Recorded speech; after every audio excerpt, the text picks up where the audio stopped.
great effect like this in Adobe Photoshop. So here is the first example, and if I zoom in a little, you can see more detail in the face. To create this composition, I'm simply going to manipulate a portrait of a face by using some Photoshop filters and then bring in some smoke textures to add to the effect. Let's look at the next example. This time I have used a different color effect and kept some of the detail and highlights on the shoulders here. In this tutorial, I'm also going to be using the smudge tool and a series of masks to blend the image together. So here is my last example, and this is the version we are going to be creating in this tutorial. If you wish to take a closer look at these examples and the layers within the Photoshop documents, you can download the files. The links are in the description. Okay, so with that said, let's get into it. So to begin, you are going to need a subject. For this example, I'm going to use this image of Natalie Portman, which I acquired from a simple Google search. So once you have your image, you want to open it up in Photoshop. And if you are opening the image for the first time, you will have this lock icon applied in your Layers panel. First, I'm going to double click on the layer and click OK, and this will release the lock. So next, I'm going to change the canvas size to get a nice area to work with. I'm going to come to Image, Canvas Size, and change the width to 2000 pixels and the height to 1900 pixels, and click OK. So now I have a nice canvas size to work on. At this point, I'm going to change the image to grayscale. Now, my image might already appear to be grayscale, but yours might not. So at this stage, come to Image, Mode, and change this to grayscale. Next, I'm going to create a new layer. I'm going to press and hold Command Shift and press N on the keyboard, and name this layer to Background, and click OK. Then I'm going to change my foreground color to black, and with the paint bucket tool, simply click and fill the entire layer in black. So on my layers panel, I'm going to click and drag the new background layer below my image layer, like so. Next, I'm going to select my image layer, and now I'm going to remove the background and isolate the face. All I want at this stage is the detail in the face. So I'm going to select my eraser tool from the menu, or simply press E on the keyboard. I'm going to select the feathered brush and make sure my opacity is set to 100% in the control panel here in the top. Now I'm going to start to delete the hair area and parts of the image I don't want. Don't worry about using a mask here, we don't need to be too precious about this. Just make sure not to remove any of the face. Okay, so soon you should end up with something that looks like this. Once you are happy with your image, next I'm going to press Command I on the keyboard, and this is going to invert the image. So at this stage, you might want to press E again to bring up the eraser tool, and remove parts of the image you don't want, just to smooth it off like so. So with this layer selected, in the Layers panel, I'm going to right click and duplicate this layer. So with this new layer above, I'm going to press Command I to invert this image back to normal. With this layer selected, I'm going to come to the bottom of the Layers panel and click the Add Layer Mask icon. Upon click, I can see a new white layer mask thumbnail on the layer. For those new to masking, whatever is black is hidden and whatever is white is revealed. So currently the mask is white, so I can see the layer. Now if I select the mask layer and press Command I to invert, the white mask will change to black, and now I cannot see my layer anymore. So this has essentially masked away the entire layer. I'm going to zoom into the eyes here for a second, because what I'm going to do next is select the brush tool from the menu, and I'm going to toggle the size so it's roughly the same size as the eyeball here. Then in the menu, I'm going to change the foreground color to white, make sure my opacity is set to around 50%, and with the mask layer still selected, I'm going to start to click on the eyeball. So I'm adding white to the mask layer, and this is now going to reveal part of the layer back. So what I'm doing here is masking back in parts of the eyes.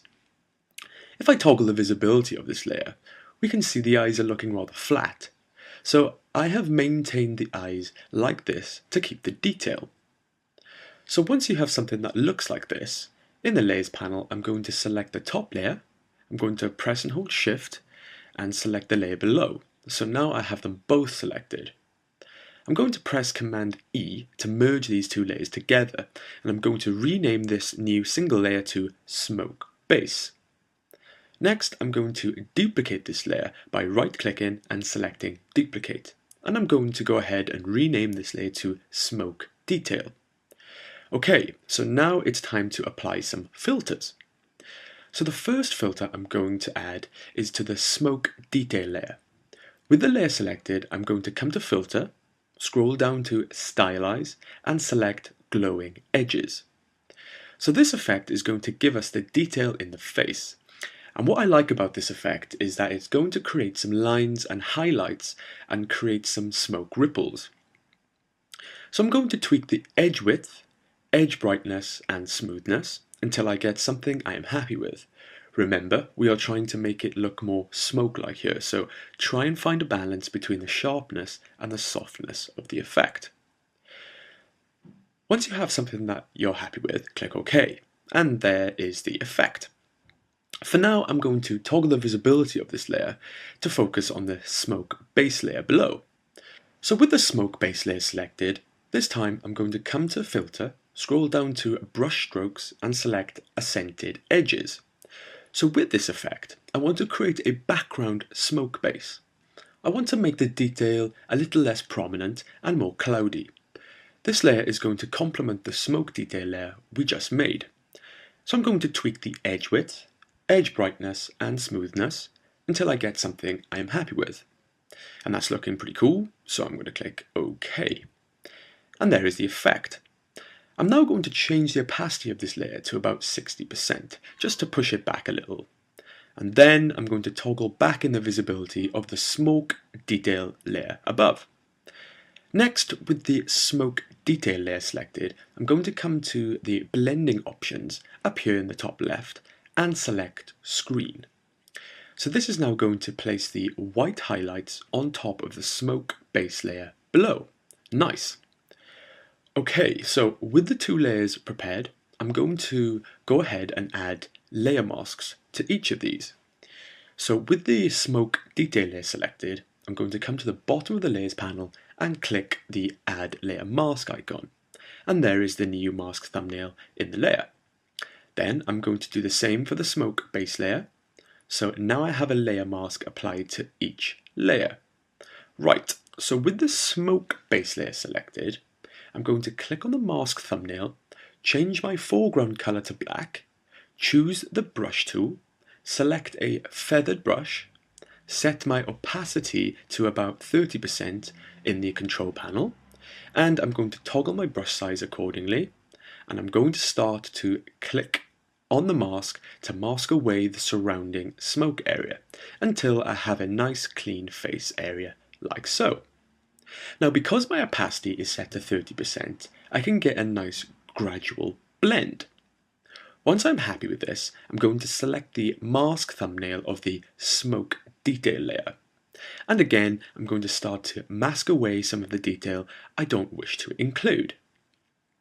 So I'm going to spend a little time masking away both the smoke base and the smoke detail layer, and soon I will have something that looks like this.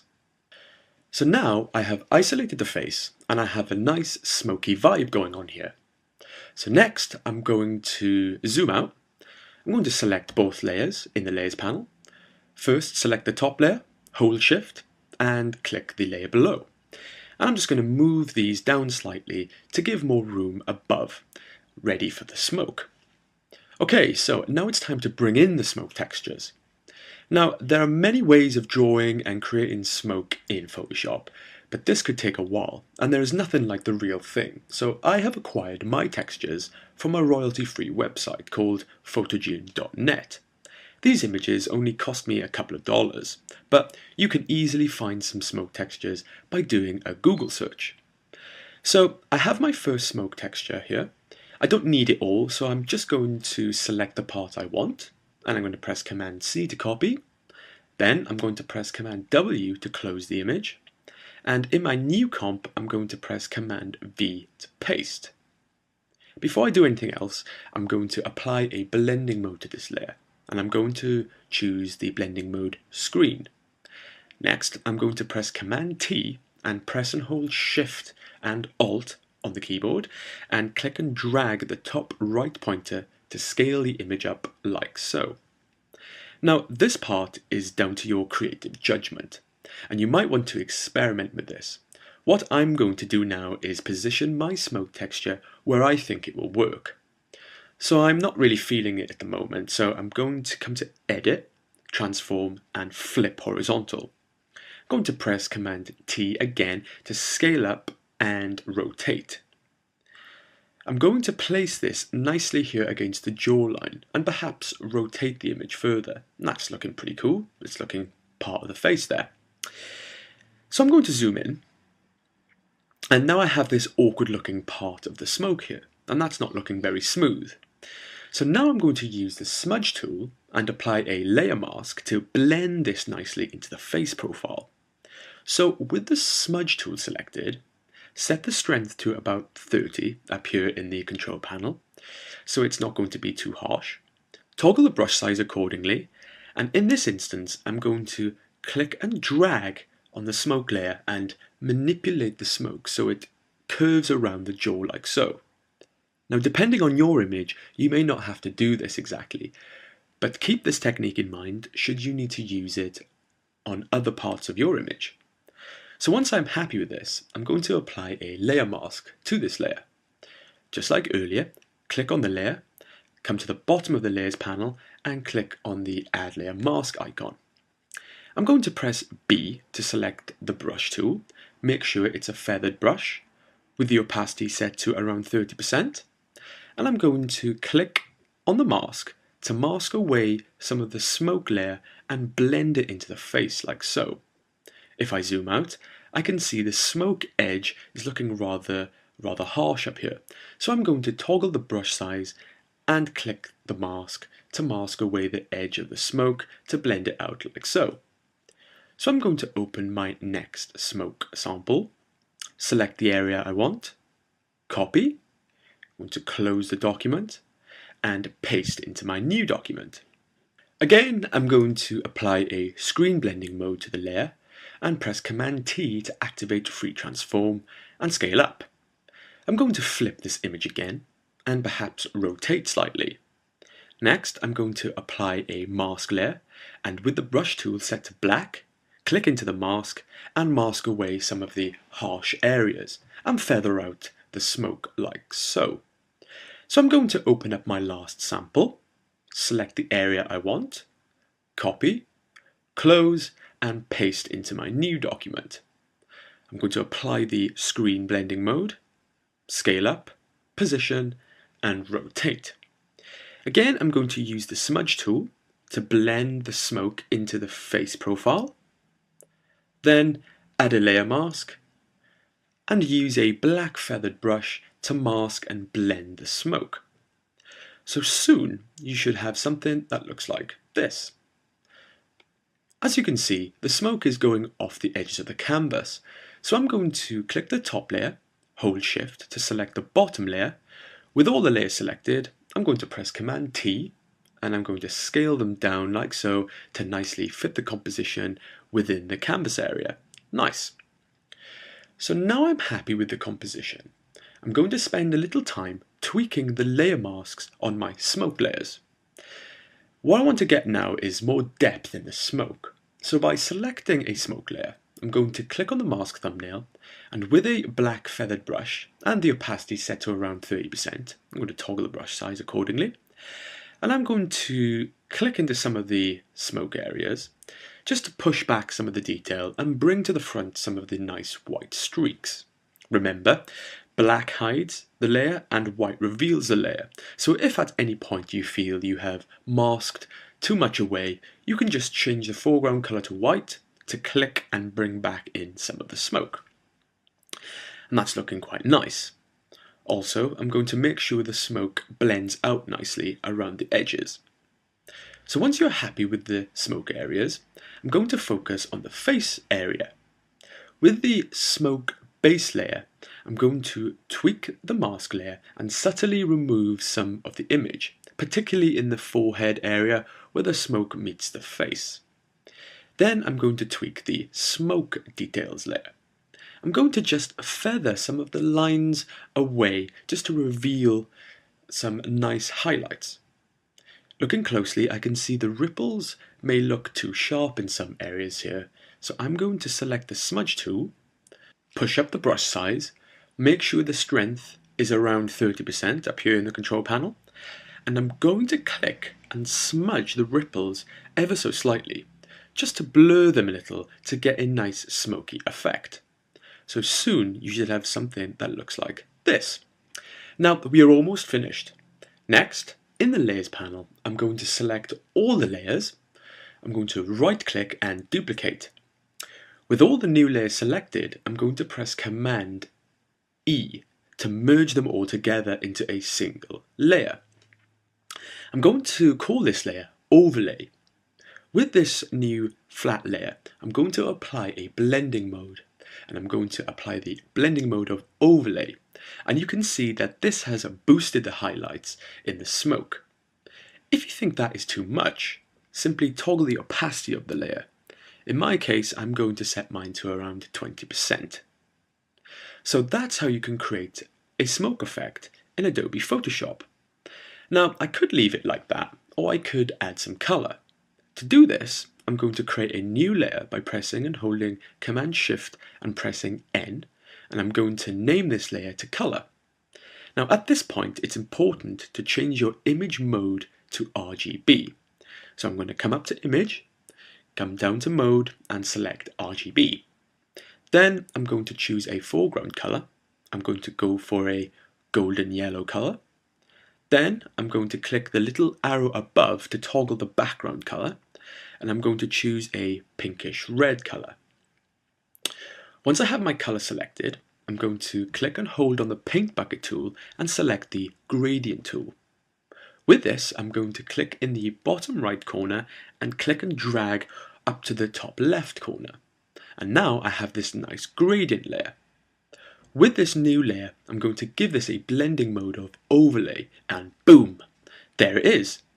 Now, if you want to play with your color, you can press Command U to pull up your hue saturation options and toggle the hue to experiment with some alternative color effects. So that's it. That's one way you can create this effect in Photoshop. I hope you enjoyed this video tutorial. If you liked the tutorial, hit the like button on my Facebook page or come and add me as a friend. Always willing to chat to you guys and answer any questions. Don't forget you can download the documents you saw in this tutorial. All links are in the description. If you guys have a go of this yourself, be sure to come and paste it up on my Facebook wall. I'd love to see what you guys can come up with. Well, that's it for another video, brought to you by tastytudes.com. Thanks for watching, have fun guys, and I'll see you next time.